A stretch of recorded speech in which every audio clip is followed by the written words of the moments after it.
दिशा चुकलेली असल्यामुळं आपण त्या लाभापर्यंत पोहोचू शकत नाही. सोपं सांगतो, जगद्गुरु तुकोबाराने वर्णन करून सांगितले.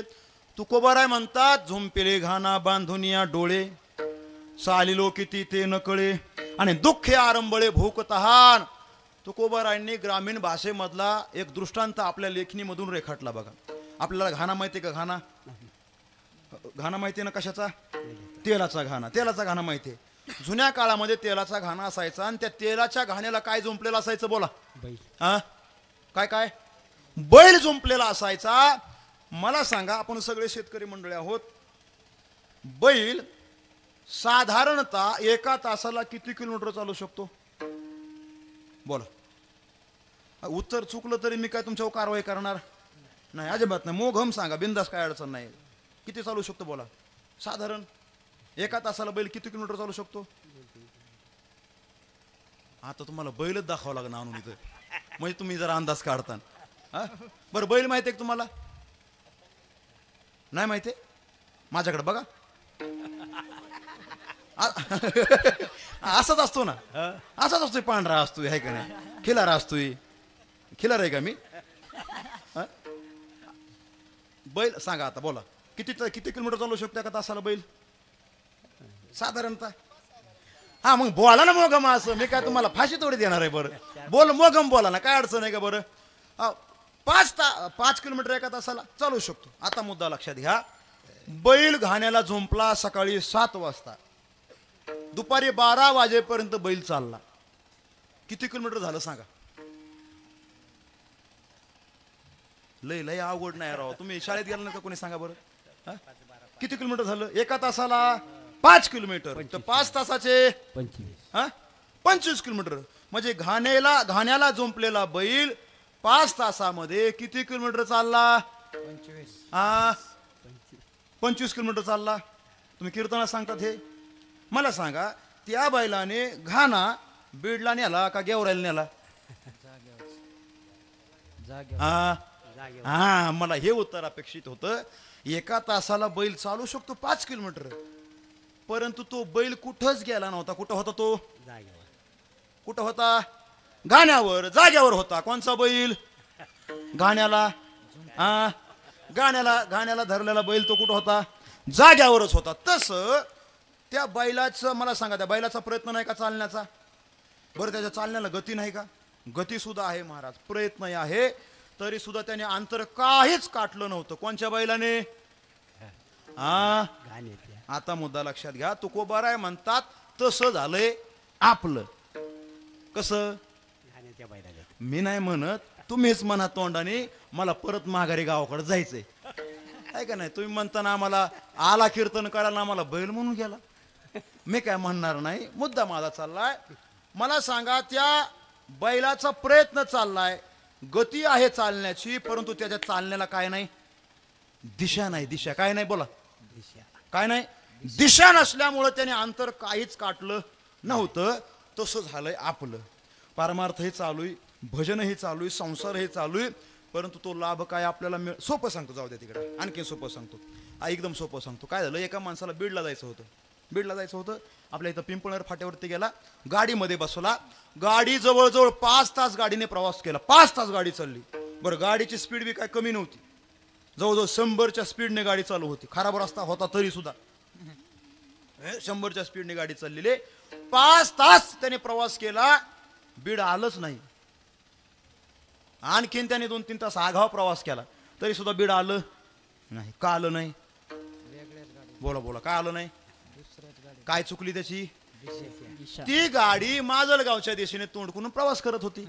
मला सांगा, किती तास चाललं म्हणजे तो बीडला पोहोचणार नाही.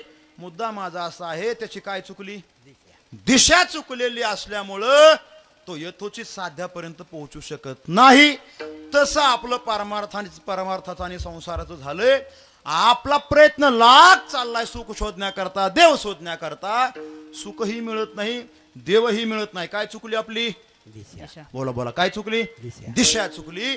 म्हणून आमचे गुरुजी म्हणायचे, माणसाच्या जीवनामध्ये प्रयत्नापेक्षा, सायासापेक्षा अतिशय महत्वाची गोष्ट आहे ती म्हणजे दिशा. दिशा दाखवणारी माणसं ही योग्य माणसाला भेटली पाहिजे, तरच माणूस योग्य साधनेपर्यंत पोहोचू शकतो. विठ्ठल विठ्ठल विठ्ठल. तुम्हाला मी 2 उदाहरण असे सांगल.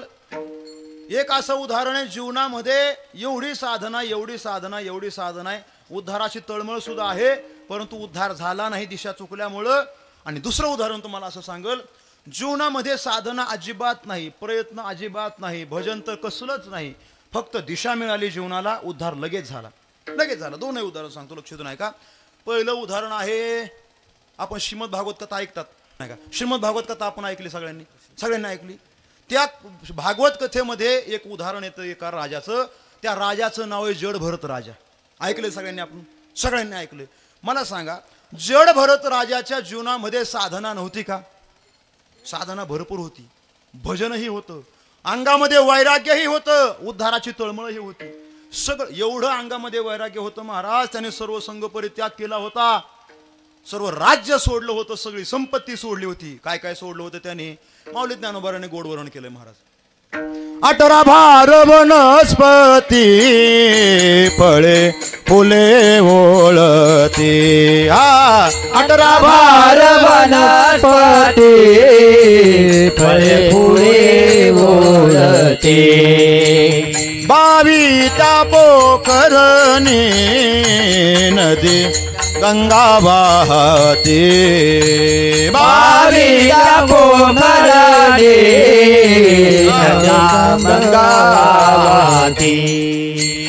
ज्या घरी कुल स्त्रिया राज राणी व संपत्ती. ज्या घरी कुल स्त्रिया राज राणी व संपत्ती. आहे सुख सांडोनिया कासया योग सेविती. आहे सुख सांडोनिया कासया योग सेविती. परियते मदाल सा सोहम जो जो रे बाळा. परियते मदाल सा सोहम जो जो रे बाळा. परियते मदाल सा सोहम जो जो रे बाळा. परियते मदाल सा सोहम जो जो रे बाळा. बाळा बाळा. 18 भार वनस्पती फळे फुले ओळती. 22 त्या पोखरणी नदी गंगा. 18 भार वनस्पती. त्याच्या राज्यामध्ये 12ही महिने झाडाला फळ यायचे, फुलं यायचे. कोणाच्या? जड भरत राजाच्या. हो. अजून 22 त्या पोखरणी नदी गंगा वाहती. 22 म्हणजे विहिरी, पोखरणी, नद्या, ओढे, नाले 12ही महिने त्याच्या राज्यामध्ये ओसंडून व्हायचे. आपल्या राज्यामध्ये पावसाळ्यात विहिरीला पाणी आहे ना, आपल्या तळ्याला पाणी आहे थोडंसं, तर लाईटी तोडून टाकल्या सगळ्या आपल्या ऐकणे. आपण एवढे कर्तृत्ववान झालोत. मुद्दा माझा असा आहे, सर्व संघ परित्याग त्याने केला. आणखीन काय होतं? महाराज म्हणतात, ज्या घरी कुलस्त्रिया राज्य राणी व संपत्ती. आणि मग हे सुख सांडोनिया कासया योग सेविती. प्रपंची जरी सुख जोडे तरी का सेविती गिरीकडे. राज्य टाकून गेले थोडे ते का वेडे म्हणावे. ते का वेडे होते का राजे? कशा करता सोडून गेले होते? त्यांना आत्मोद्धाराची तळमळ होती. गेलाय राजा गंगेच्या काठेवरती, बसलाय आणि भजन चालू झालं. श्रीराम जय जय राम, श्रीराम जय जय राम, श्रीराम जय जय राम, श्रीराम जय जय राम. श्री कृष्ण गोविंद हरे मुरारे, हे नाथ नारायण वासुदेव, हे नाथ नारायण वासुदेव, हे नाथ नारायण वासुदेव, श्री कृष्ण गोविंद हरे मुरारे, हे नाथ नारायण. हो थांबा थांबा थांबा थांबा, ते हरण आलं ना तिथं. हा मग भजन बंद करावं लागेल ना. भजन चालू असताना हरण आलं, त्या हरणाचा गर्भ त्या पाण्यामध्ये पडला, वाहत वाहत वाहत खाली आला. बघितलं राजाने, साधूचं अंतकरण होतं कळवळलं, खाली उतरला, ते पाडच बाहेर काढलं, धुतलं पुसलं, आणि मग ते बाहेर काढल्याच्या नंतर त्या हरणाला त्याचा लागला लळा, राजालाही त्याचा लागला लळा. आणि मग राजा भजन करायला लागला. ते हरण उड्या मारायचं, नाचायचं, राजा भोवती खेळायचं, आहे का नाही. पाठीमाग आपण एक व्हिडिओ बघितला बघा मोबाईलवरती. आमचे वारकरी मंडळी भजन करायचे, हरिपाठ करायचे, फुगड्या खेळायचे, आणि ते पावल्या खेळायचे. आणि हरण काय करायचं, नाचायचं की नाही, हरण नाचत होतं की नाही हरण. आणि मग तसं ते हरण जड भरत राजासमोर नाचायचं. राजाला कौतुक वाटायचं. परंतु झालं असं, आला होता उद्धार करून घेण्याकरता, वासना गुंतली त्या हरणामध्ये. घाला तो घातला वासनेने, घाला तो घातला वासनेने, वासनेने हा घाला तो घातला वासनेने, वासनेने घाला तो घातला वासनेने. हे जडा भरत राजा हरणी गरबा गेला,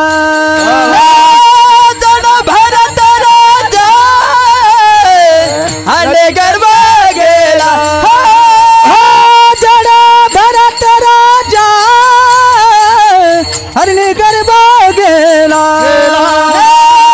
जड भरत राजा हरणी गरबा गेला. घाला तो घातला वासने, घाला तो घातला वासने, वासने हा घाला तो घातला वासने, वासने घाला तो घातला वासने, वासने. अंतकाळ जवळ आला, आणि ते हरण एक दिवस मोठ्या कळपामध्ये निघून गेलं होतं. भजन विसरला, आहे का नाही. ज्ञानदेव तुकाराम विसरला, श्रीराम जयराम विसरला, राधे राधे विसरला, सगळं विसरला.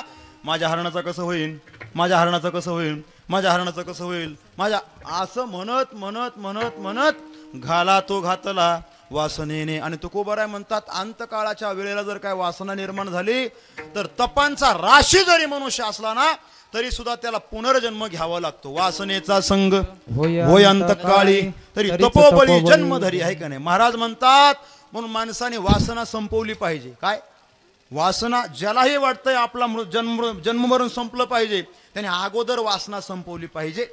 वासनेचे मूळ छेदिल्या वाचोनी, तरलो शेकुनी न म्हणावे.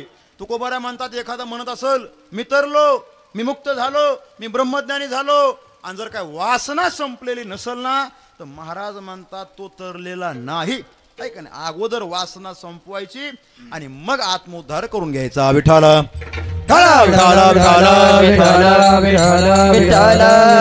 मुद्दा माझा चाललाय, जड भरत राजाचा उद्धार झाला का, बोला.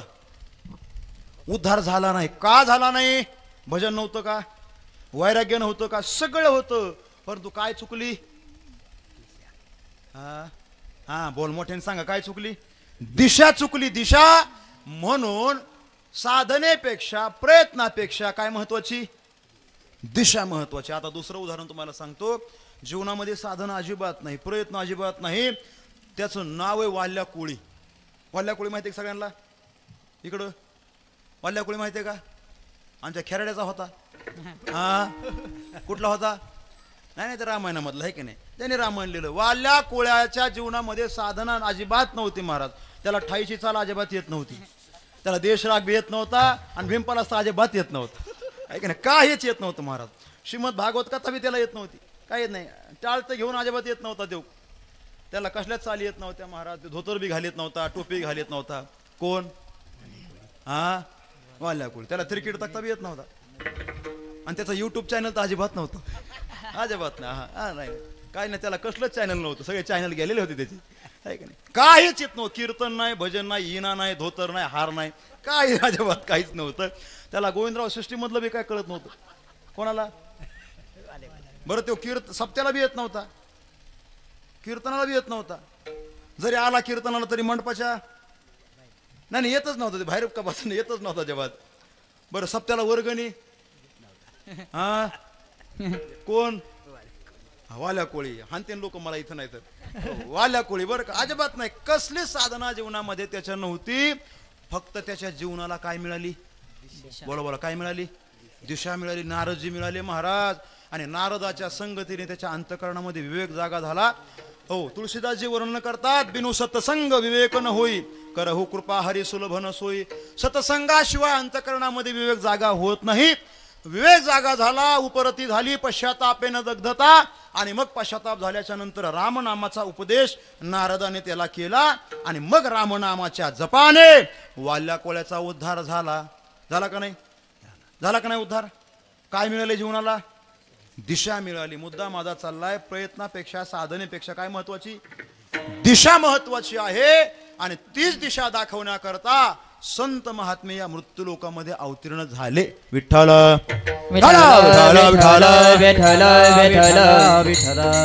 हो बोलिले जे ऋषी साच भावे वर्ताया. बोलिले जे ऋषी साच भावे वर्ताया. बोलेले जे ऋषी साच भावे वर्ताया. बोलेले जे ऋषी साच भावे वर्ताया. आम्ही वैकुंठ वासे आलो याचे कारणासे.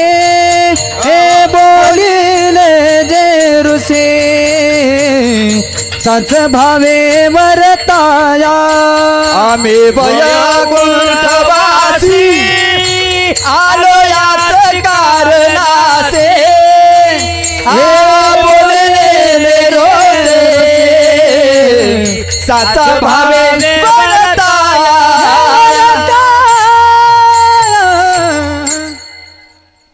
येथे उपकारासाठी, येथे उपकारासाठी, येथे उपकारासाठी, येथे उपकारासाठी आले घर जावय कुंठी. आले घर जावय कुंठी. आले घर जावय कुंठी. आले घर जावय कुंठी. येथे उपकारासाठी, येथे उपकारासाठी, उपकारासाठी, उपकारा येथे उपकारासाठी आले. उपकार करण्याकरता, मार्ग दाखवण्याकरता मार्ग दावूनी गेले आधी. दयानिधी देण्याची पंथे चालू जातात. आणखीन एक प्रमाण सांगतो तुकोबारायांचं. तुकोबाराय म्हणतात, तुका म्हणे तुम्ही चाला याची वाटे आणि पांडुरंग भेटे भरवशेने. माणसाने त्याच मार्गाने गेलं पाहिजे जो मार्ग अनुभवाने निवडलेला असेल त्याच. एखाद्या माणसाला प्रवास करायचा आहे, जायचं इकडं कुठतरी, त्या माणसाला रस्ता माहिती नाही, परंतु अशा माणसाला रस्ता विचारायचा की तो माणूस कधीतरी त्या रस्त्याने गेलेला असला पाहिजे. त्याला कसलाच अनुभव नाही, त्याला विचारला आपण रस्ता कसा आहे, तो म्हणून एक नंबर रस्ता आहे. गेला महाराज नुसत्या पांदीनीच पोहोचू शकणार नाही. अगोदर त्या मार्गाने कोणीतरी गेलेलं असलं पाहिजे.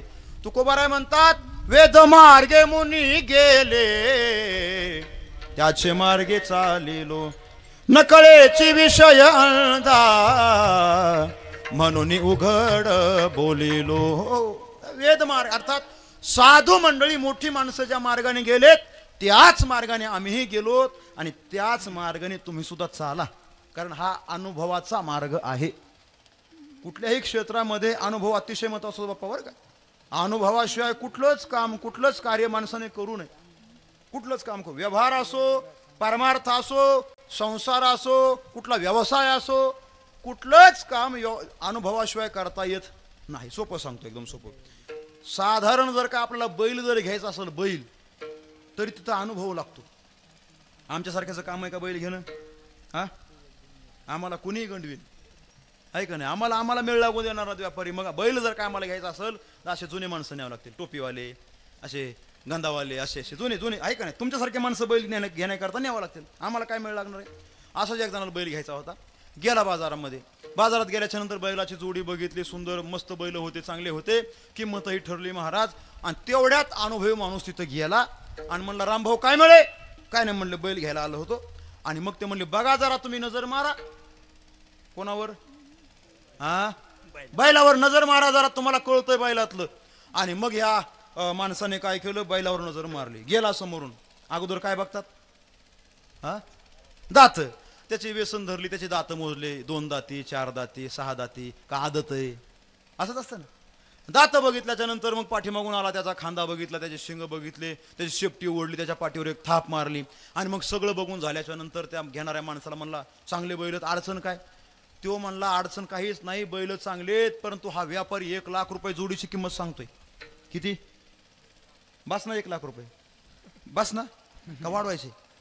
आपण कीर्तनात किती करू शकतो. हो, घ्यायचे का द्यायचे आहे बेल, काय करायचं आपल्याला? वचनम किम दरिद्रता आहे का नाही? कितीही वाढवू शकतो. 1 लाख बस का? 1.5 लाख करायचे? म्हणजे सण बी झाले पाहिजे लोकायला. लय अवघड काम आहे महाराज. काय झालं, एका म्हातारीला 50 लाखाची लॉटरी लागली. गावातले माणसं म्हणले म्हातारीला जर काय सांगितलं ना 50 लाख तुला भेटणारच, म्हातारी आनंदाच्या भरामध्ये जाईन मरून. मग काय करायचं म्हणले, महाराजाला एखाद्या सांगा. माझ्यासारख्या शहाण्या महाराजाला सांगितलं, महाराज जा म्हणले, म्हातारीला सांगा, जरा समजून सांगा, पटवून सांगा, म्हातारी मिलं नाही पाहिजे. गेला महाराज म्हातारीला म्हणला, म्हातारे जर काय तुला 10 लाखाची लॉटरी लागली तर तू काय करशील? म्हातारी म्हणलं मी काय करेन, 2 धाम यात्रा करीन. हो महाराज म्हणले ठीक. 20 लाखाची लागली तर? म्हातारी म्हणली मी 4 धाम यात्रा करीन. महाराज म्हणले ठीक. महाराज म्हणले 40 लाख लागले तर? म्हातारीला जरा रागच आला. म्हातारी म्हणली 4 धाम यात्रा झाल्याच्या नंतर मोठा सप्ताह करीन, त्याच्यामध्ये आमच्या विक्रम महाराजाची कथा ठेवीन, आमच्या योगेश महाराजांना, आप्पा महाराजांना, पैठणे महाराजांना, माटे महाराजांना सगळ्यांना सप्त्याला बोलवीन, इकडे सगळे गावातले भजनी मंडळ बोलवीन. अनिकेत महाराजाला बोलवायचं का? बोलू आहे का नाही? बोलू. त्यांचं काय असं ते सगळं ठरवून घेऊ म्हणले, काय अडचण. हो सगळ्या चॅनलवाले बोलून त्यांना बी कशाला पाहिजे का, त्यांना बोलू म्हणले, साऊंड सिस्टीम बोलू, सगळे लोक. मला एखादं कीर्तन जमन ना एखादं? बरं मग गोविंद महाराजाला एखादं कीर्तन. 7 दिवसाचा मोठा सप्ताह करीन म्हणले 40 लाखामध्ये. महाराज जरा पुढचं वाक्य बोलले. महाराज म्हणले ठीक आहे म्हातारी, तुला जर काय 50 लाखाची लॉटरी लागली तर? म्हातारीला रागच आला होता. म्हातारी म्हणले काय लावलंय, 10 लाख 20 लाख 40 लाख आणि 50 लाख? म्हातारी म्हणले महाराजा तुला अर्धे देईन. अहो बघता काय महाराजच मेला. म्हणून म्हणलं सहन झालं पाहिजे, सहन झालं पाहिजे. हा आहे का नाही, सहन झालं पाहिजे. बस ना 1 लाखाची जोडीची 1 लाख बस ना, बस बस. आणि मग त्याने सांगितलं व्यापारी 1 लाख रुपये किंमत सांगतोय. आणि मग हा अनुभवी माणूस म्हणला अरे वेड्या, 1 लाख नाही 1.25 लाख रुपये जोडीला दे ह्या, परंतु हे बैल घे. याला काय म्हणतात? हा, याला म्हणतात अनुभव, याला म्हणतात अनुभव. अनुभवाशिवाय कुठलंच काम माणसाने व्यवहारामध्ये करू नाही. मला वाटतंय ते लग्न प्रसंगाच्या वेळेस सुद्धा अनिकेत महाराज असंच असतंय बरं का. लग्न प्रसंगाच्या वेळेस सुद्धा असंच असतंय. मग ते मुलगी बघायला पोरं जातात ना, त्यावेळेस कुणी अनुभवी माणसं नेल्या जात नाहीत, पोरं जातात, मुलगी बघून येतात. परंतु ज्या वेळेस मुलीकडचे माणसं मुलाला बघायला येतात ना, त्यावेळेस शहाणे माणसं येतात, जुने माणसं चांगले पारखी माणसं येतात. आणि मग त्याचं घर बघतात, त्याचं दार बघतात, त्याचं शेत बघतात, त्याचे जनावरं बघतात, घरातले माणसं बघतात. आणि सगळं बघून झाल्याच्या नंतर आणि मग मुलीच्या बापाला म्हणतात अरे सगळं चांगलंय पण अडचण कशात आहे? आणि मग मुलीचा बाप म्हणतो अहो हा बैल सुद्धा 1 लाख रुपये मागतोय. हा नाही लक्षात आलं? हा आलं ना. हा बैल सुद्धा किती मागतोय? 1 लाख रुपये मागतोय. परंतु मग हे अनुभवी माणसं म्हणतात अरे येड्या, ह्या बैलाला सुद्धा 1.25 लाख दे, परंतु हा बैल हा घे. का बरं? म्हणले हा बैल आपल्या गायीच्या आज्ञेत राहणार आहे. याला काय म्हणतात? अनुभव म्हणतात, अनुभव.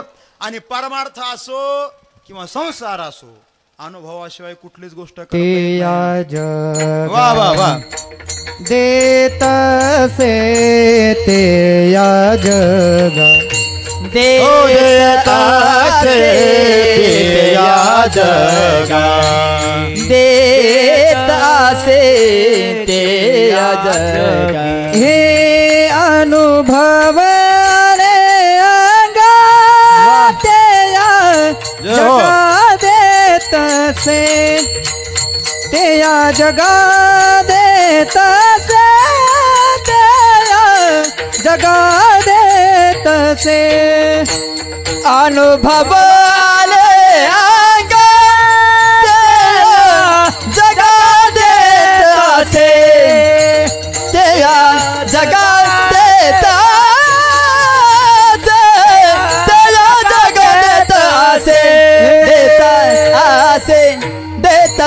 आसे अनुभवे अल्यंगा किंवा हा घ्या माझा अनुभव भक्तिभाव भाग्याचा आहे का नाही हा माझा अनुभव घ्या आणि तुम्ही याच मार्गाने चाला.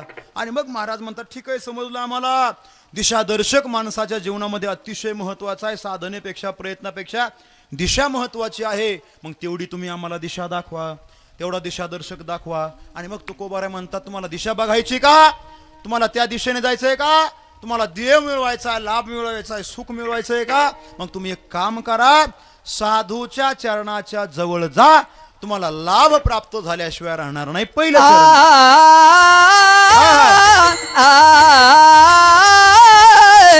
हे तो एक संता ठाजे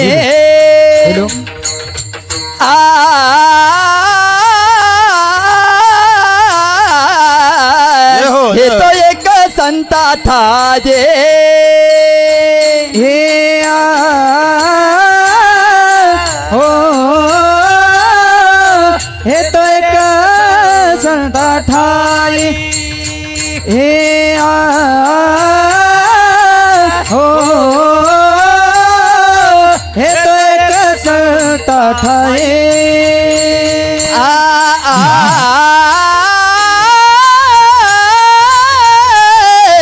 हे तो एक संता ठाई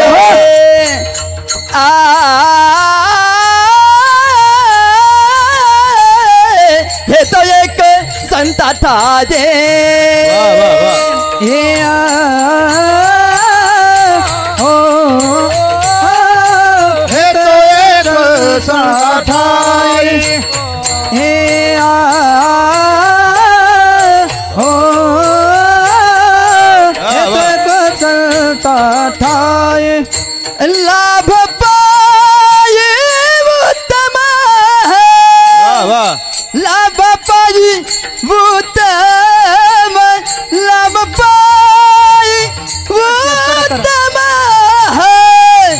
लाभ पाई उत्तम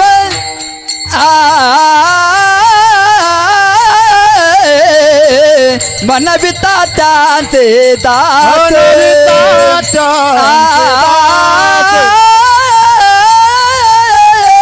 मन बिता त्यांचे दास दास लाभ पाई उत्तम लाभ पाई उत्तम हे लाभ पाई उत्तम लाभ पाई उत्तम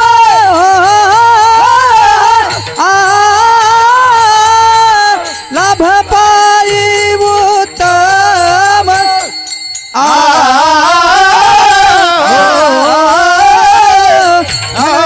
त्यांचे दास हे हो मनविता त्यांचे दास हे तो एक संता ठाई लाभ पाई भूतम लाभ पाई भूतम लाभ पाई भूतम भूतम हे तो एक संता ठाई लाभ पाई भूतम पाई भूतम पाई भूतम उत्तम उत्तम उत्तम.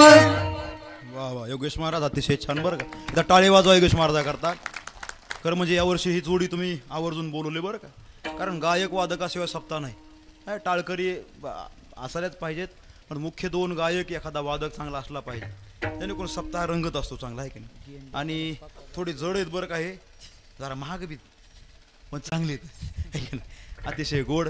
महाराज म्हणतात हे तो एक संता ठाई लाभ पायी उत्तम दिशा दाखवतात संत मंडळी आपल्याला आणि ती दिशा कुठली आहे तर संतांचे चरण लाभ पायी उत्तम तो लाभ संतांच्या पायाजवळ राहतो. आता तुम्ही महाराज मगाशी सांगितलं होतं लाभ या शब्दाचा अर्थ देव आणि देव कुठं संतांच्या पायाजवळ राहतो का? हा, अतिशयोक्ती वाटते का नाही? देव संतांच्या, अहो संत देवाच्या पायाजवळ असतात का? देव कुठं संतांच्या पायाजवळ असतो का?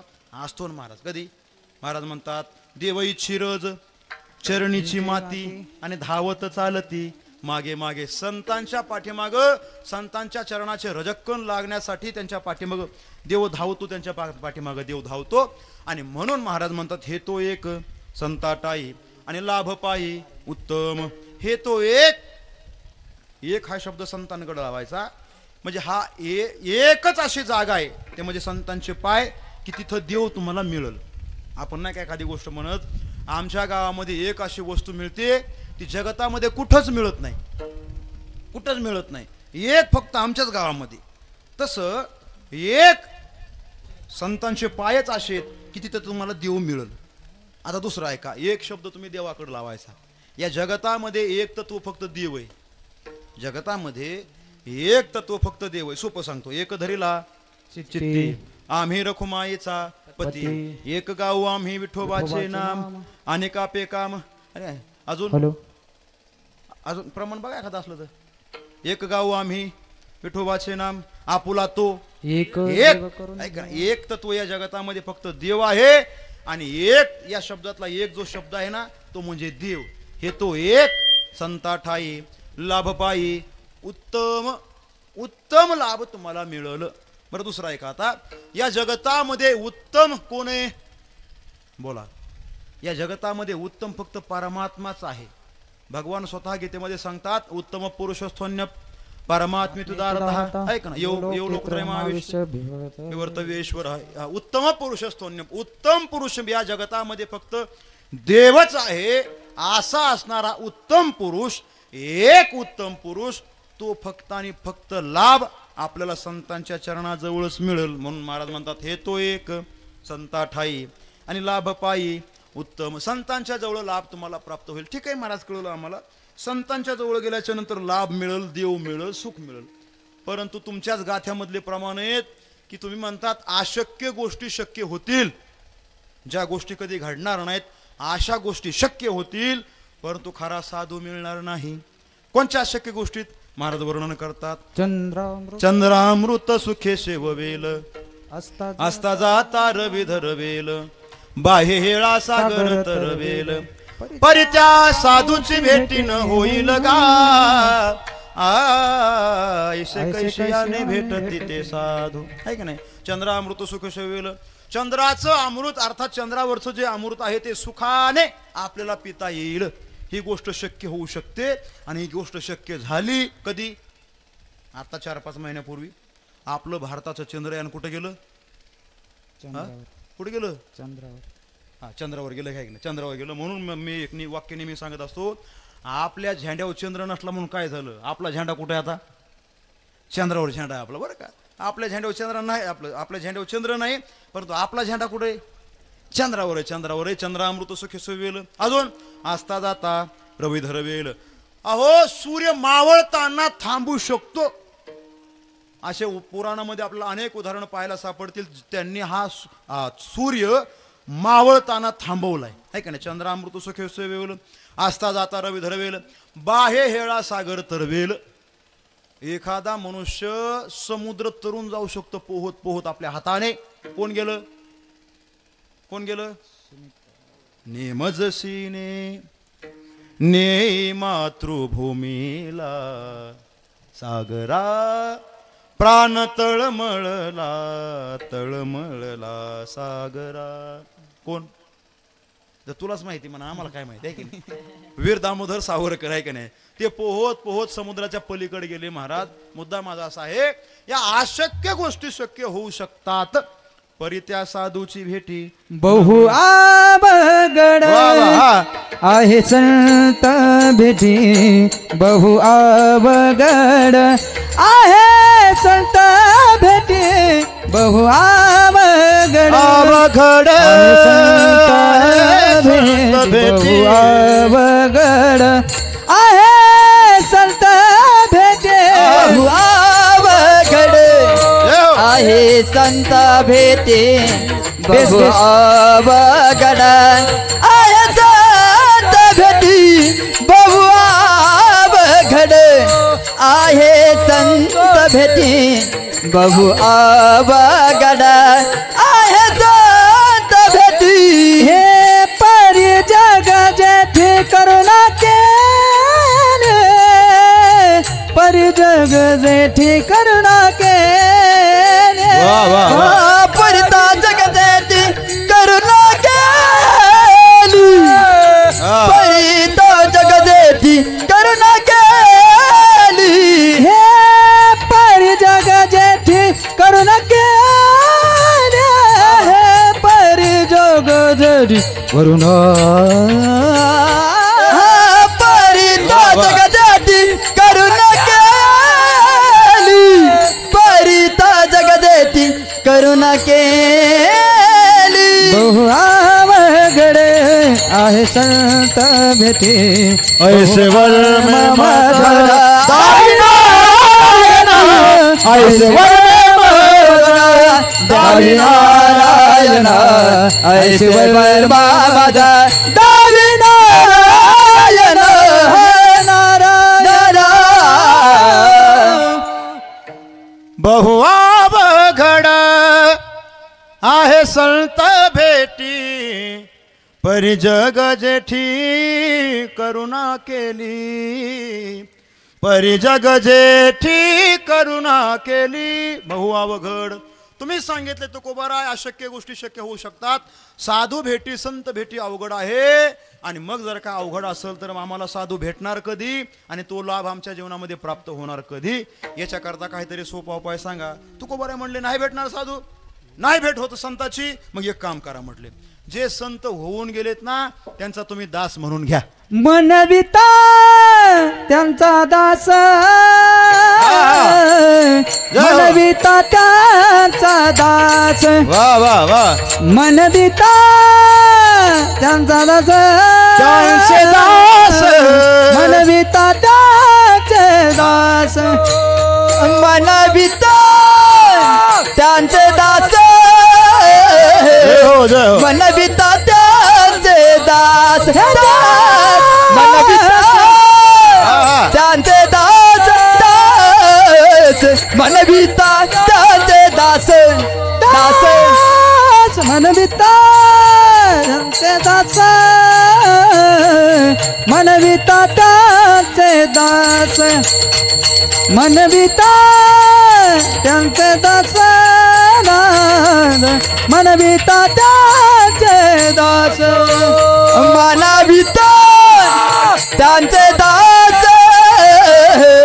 मनविता त्यांचे दास मनविता त्यांचे दास दास मनविता त्यांचे दास दास पुरास उरेना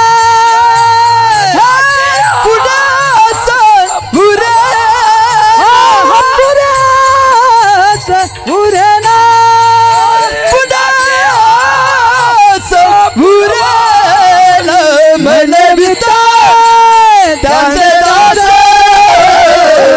मनविता त्यांचे दास मनविता त्यांचे दास मनविता त्यांचे दास त्यांचे दास त्यांचे दास मनविता त्यांचे दास आणि मग पुढे यास उरेना लाभ मिळवण्याकरता संत तुम्हाला मिळत नाहीत ना मग एक काम करा फक्त त्यांचे दास म्हणून घ्या मज दास करी त्यांचा संत दासांच्या दासांचा आहे का नाही तुम्ही फक्त संतांचे दास म्हणून घ्या एकदा का त्यांचं दासत्व स्वीकारलं की मग पुढे यास पुन्हा काही मिळवण्याची अपेक्षा तुमच्या जीवनामध्ये शिल्लक राहणार नाही परंतु आजकाल कोणी दासत्व करण्याकरता तयार नाही सेवा करण्याकरता कोणी तयार नाही सेवा म्हणलं की लोकांना थंडीन तापन सगळं सोबतच येतं आहे का नाही सेवा कोणीच करत नाही महाराज आणि दुसरी महत्वाची गोष्ट आहे सेवेशिवाय कुठलीच गोष्ट माणसाच्या जीवनामध्ये प्राप्त होत नाही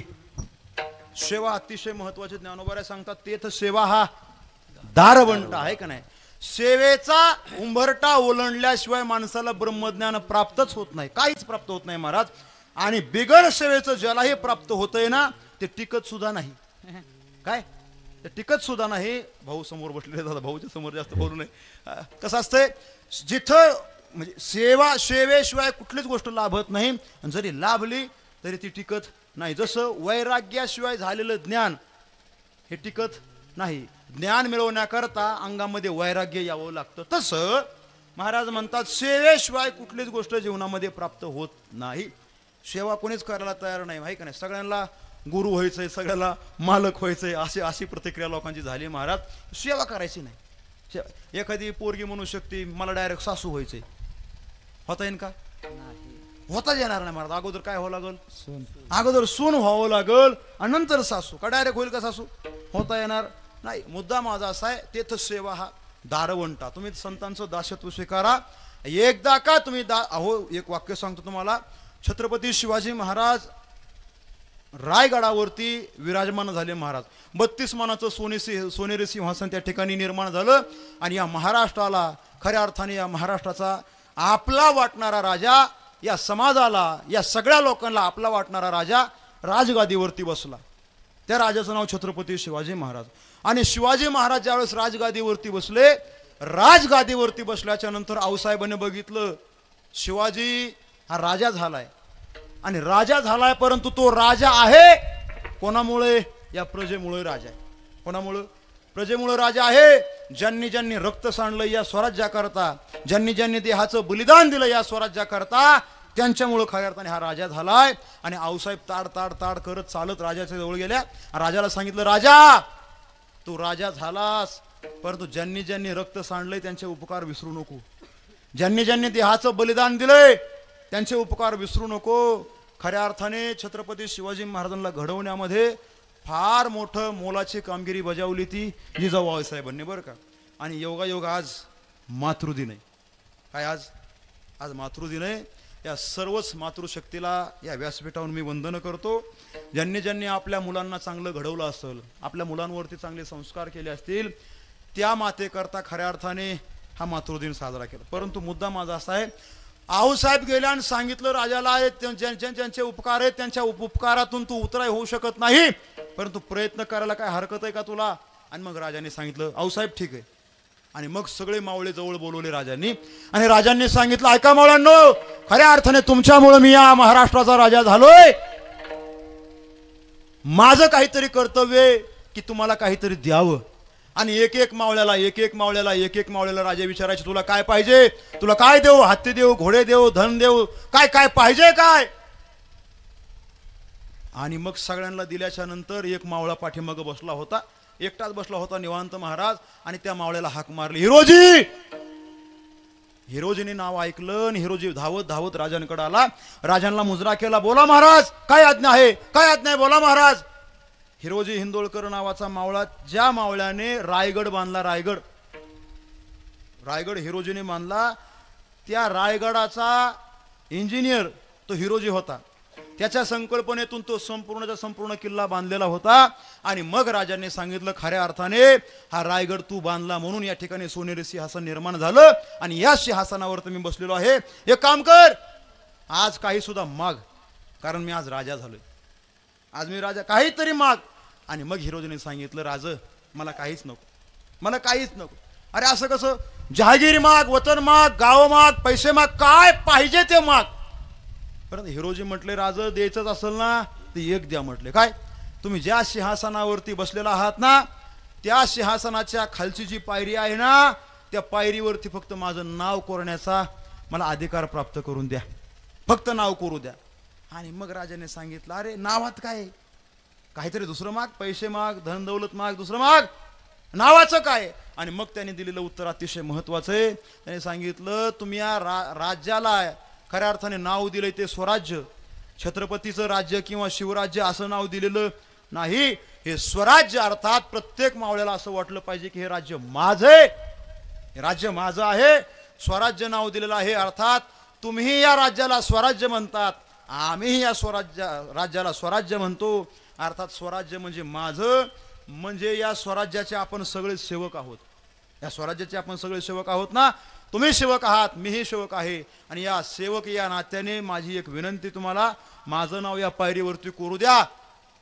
आणि राजाने म्हटले अरे कशा करता? त्यांनी सांगितलं काहीच नाही राज, ज्या ज्या वेळेस तुम्ही सिंहासनावर बसण्याकरता जाताल ना, त्या पायरीवर पाय देताल आणि मग त्या पायरीवरती माझं नाव असल, माझ्या नावावरती तुमचा पाऊल पडल, माझ्या नावावरती तुमच्या चरणाचे कण पडतील, चरणाची धूळ पडल आणि खऱ्या अर्थाने मी पावन होईल, खऱ्या अर्थाने मी पुनीत होईल. याला म्हणतात सेवाभाव, याला म्हणतात समर्पण.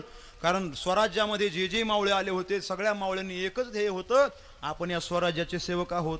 आणखीन एक मावळा पाठीमागे बसला होता, त्या मावळ्याचं नाव आहे मदारी मेहतर, मुस्लिम समाजाचा मावळा आहे. राजांनी विचार केला, अरे खऱ्या अर्थाने मी आग्र्याहून जे सुटून आलो ना, आग्र्याहून बंदिवासामधून ज्याच्यामुळे सुटलो होतो, हा मदारी मेहतर आहे, याला हे विचारलं पाहिजे. आणि मग मदारीला विचारलं, अरे मदारी तुला काय पाहिजे सांग, काही सुद्धा माग, स्वराज्य माग, धन दौलत माग, गाव माग, जहागिरी, काही माग.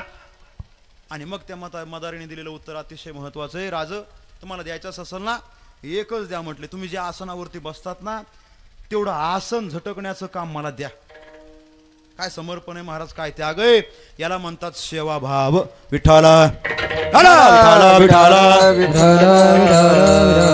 म्हणून महाराज म्हणतात फक्त तुम्ही संतांचा दास म्हणून घ्या.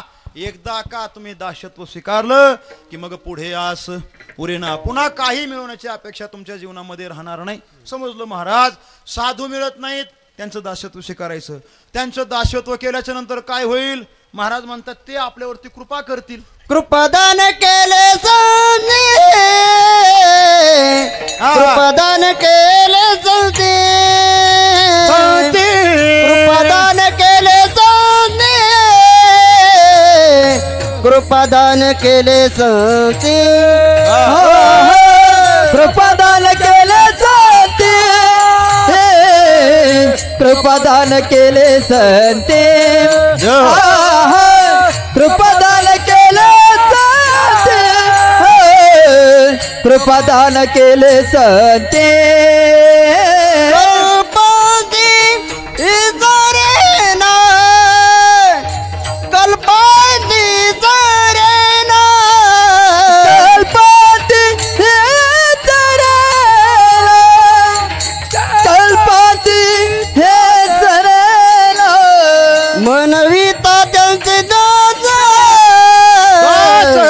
मनविता त्याचे दास,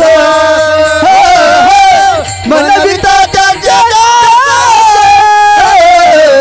मनविता त्यांचे दास, त्यांचे दास, त्यांचे दास.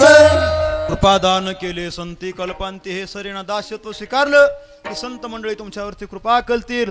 आणि मग ती कृपा एकदा तुमच्यावर झाली की मग कल्पच्या कल्प जरी गेले तरी ती कृपा सरणार नाही, पुन्हा तुम्हाला काही मिळवण्याची अपेक्षा राहणार नाही. कृपेचे अनेक प्रकार सांगितलेत महाराज. कृपा हस्तकृपा म्हणतात, नेत्रकृपा म्हणतात, स्पर्श कृपा म्हणतात, मंत्र कृपा म्हणतात, अनेक कृपेचे प्रकार आहेत.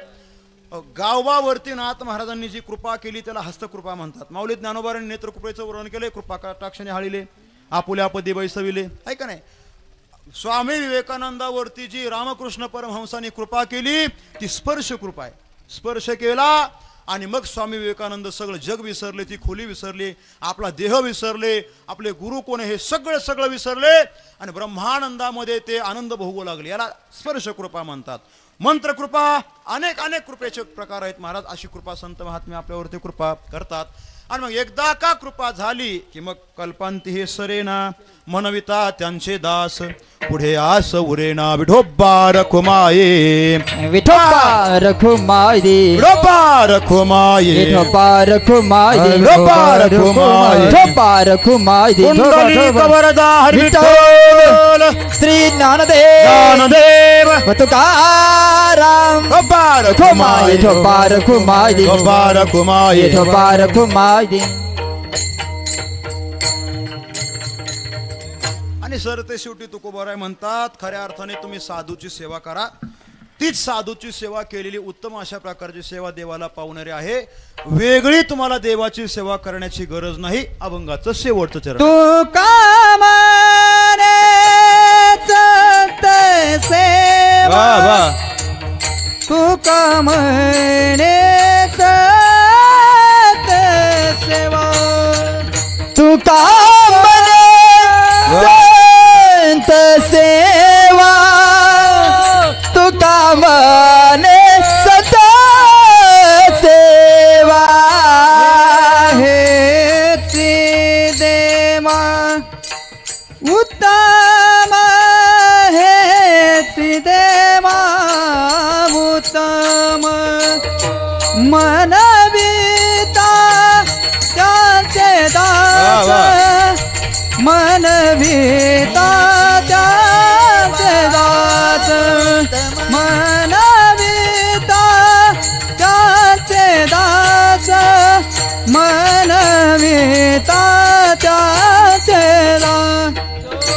मानवीत त्यांचे दास मनवेता त्यांचे दास मनवीत त्यांचे दास मनमेता त्यांचे दास पुढे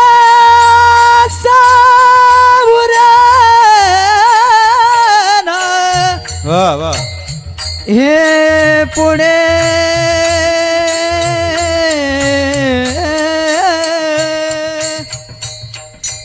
पुढे आस उरे ना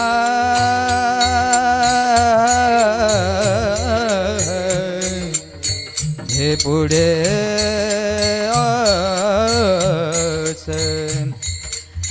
हे पुढे आस उरे ना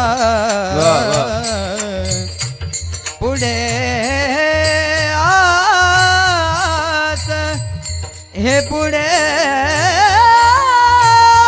आस उरे ना पुढे आस पुढे आस पुढे ना वाह पुढे आस उरे ना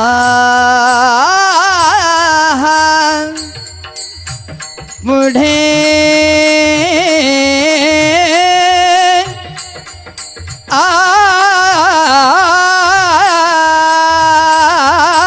आस ओरे ना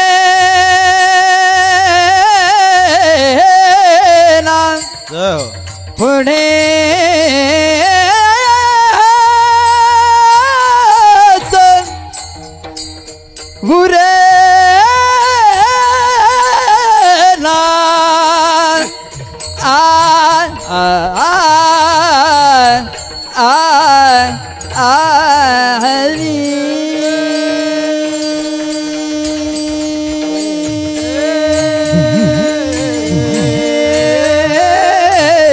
पुढे आस पुढे ना पुढे आस पुढे पुढे पुढे ना मनवीत त्याचे दास मनवेता त्याचे दास मनवीत त्याचे दास मनवेता त्याचे दास त्यांचे दास त्याचे झालंय आपलं कीर्तन व 2-4 तास राहिले तर व शांत चित्ताने ऐका. महाराज म्हणतात तुका म्हणे संत सेवा याची देवा उत्तम म्हणविता त्यांचे दास पुढे आस उरणा. वेगळी सेवा करण्याची देवाची गरज नाही, संतांची सेवा केलीच ही खऱ्या अर्थाने देवाला पावते.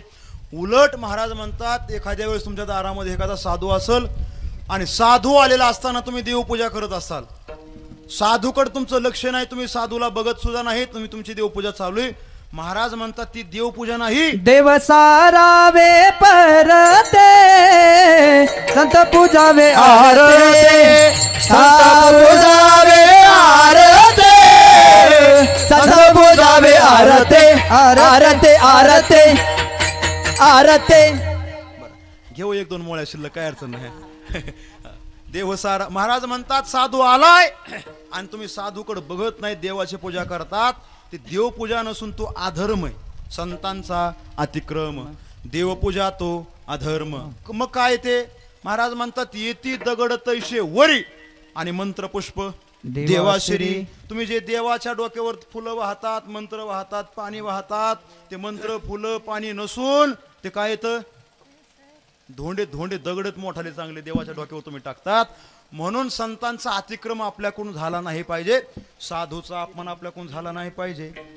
खऱ्या अर्थाने देवाला तुम्ही शिव्या द्या, देव सहन करतो, परंतु साधूचा झालेला अपराध देव अजिबात सहन करत नाही. साहत गोविंदा नाही त्याचे, हरिजनाची कोणानं घडावी निंदा, आणि साहत गोविंदा गोविंदा म्हणजे माझं नाही बरं का, दोन गोविंदा असते, एक वर असते आणि एक खाली असते.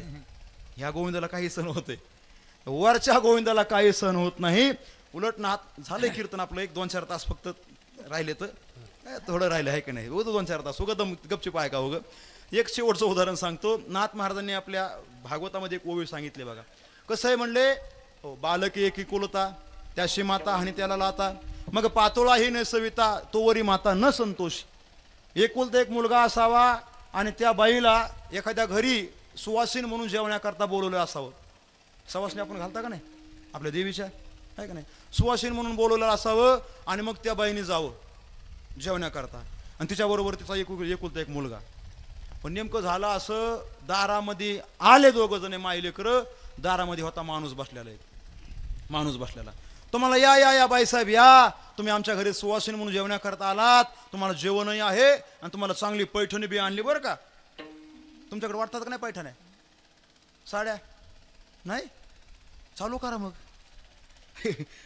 आणि मग तुमच्याकरता पैठणी आणलेली आहे, या या या या आतमध्ये जेवायला या या. आणि मग बाई आतमध्ये गेली आणि त्याने पोराचं गचुंड धरलं. कुणी कुणी म्या म्या नाही, त्या माणसाने गचुंड धरलं पोराचं, आणि पोरा सांगितलंय पोरा हा. ती बाई म्हणली का हो काय झालं?